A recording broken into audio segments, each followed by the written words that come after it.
Shalom, dalam video kali ini saya akan membahas salah satu tugas mata kuliah umum yaitu Bahasa Indonesia dengan judul mengidentifikasi penggunaan tanda baca, morfem, dan fonem dalam renungan singkat menurut Matius 11 ayat 28. Yang dikerjakan oleh saya sendiri, saya Venta Carmelia Boimau, dengan NIM 23210105,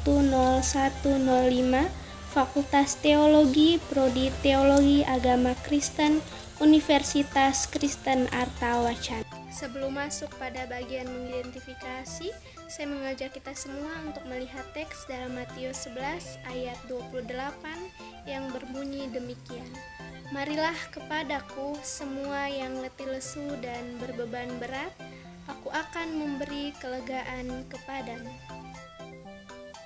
Berikut renungan singkat yang sudah saya buat dengan tema kelegaan sejati dari Kristus.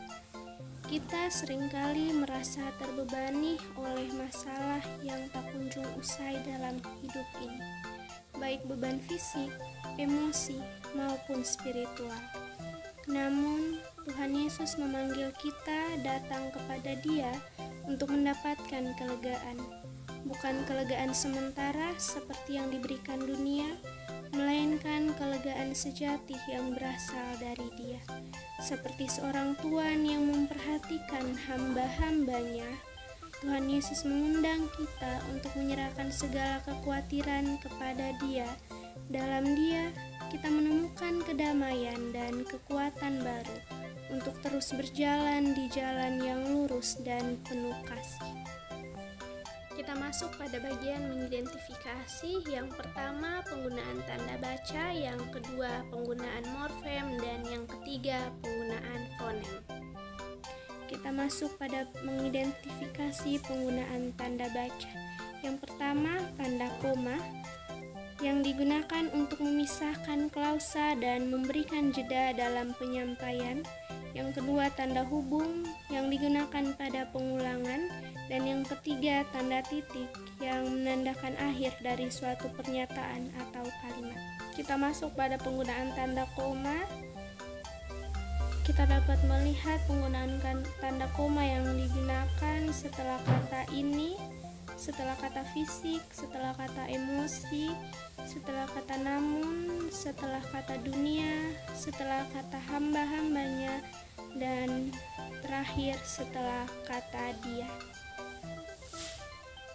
Yang berikut, penggunaan tanda hubung digunakan hanya satu kali, yaitu pada pengulangan kata hamba-hamba.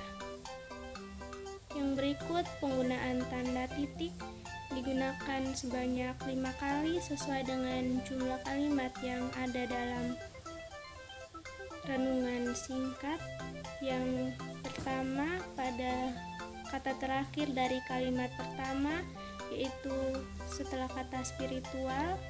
Yang kedua, kata terakhir pada kalimat kedua, yaitu setelah kata kelegaan. Dan yang ketiga, kata terakhir pada kalimat ketiga, yaitu setelah kata dia. Yang keempat, kata terakhir pada kalimat ketiga, juga setelah kata dia. Dan yang terakhir, yang kelima, kata terakhir setelah kalimat kelima, yaitu setelah kata kasih. Kita masuk pada bagian mengidentifikasi penggunaan morfem. Berikut penggunaan morfem yang saya gunakan dalam renungan singkat yang telah saya buat. Yang pertama, ada kata merasa yang terbentuk dari morfem terikat me dan morfem bebas rasa. Yang kedua, kata terbebani yang terbentuk dari morfem terikat ter dan i serta morfem bebas beban. Yang ketiga, ada kata memanggil yang terbentuk dari morfem terikat me dan morfem bebas panggil.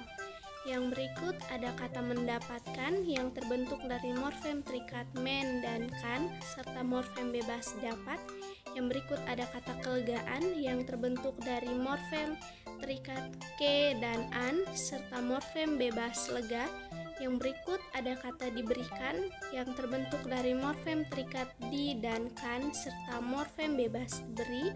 Yang berikut kata melainkan yang terbentuk dari morfem terikat me dan kan serta morfem bebas lain. Yang berikut kata berasal yang terbentuk dari morfem terikat ber dan morfem bebas asal.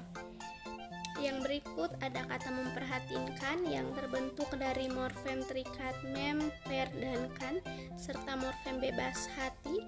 Yang berikut ada kata mengundang yang terbentuk dari morfem terikat meng dan morfem bebas undang.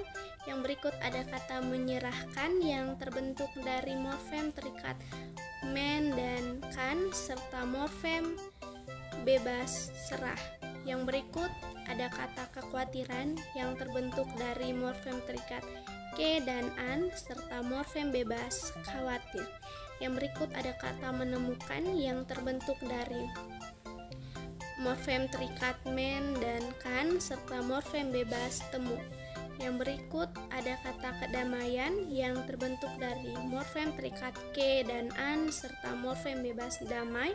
Yang berikut ada kata kekuatan yang terbentuk dari morfem terikat ke dan an serta morfem bebas kuat. Dan yang terakhir ada kata berjalan yang terbentuk dari morfem terikat ber dan morfem bebas jalan.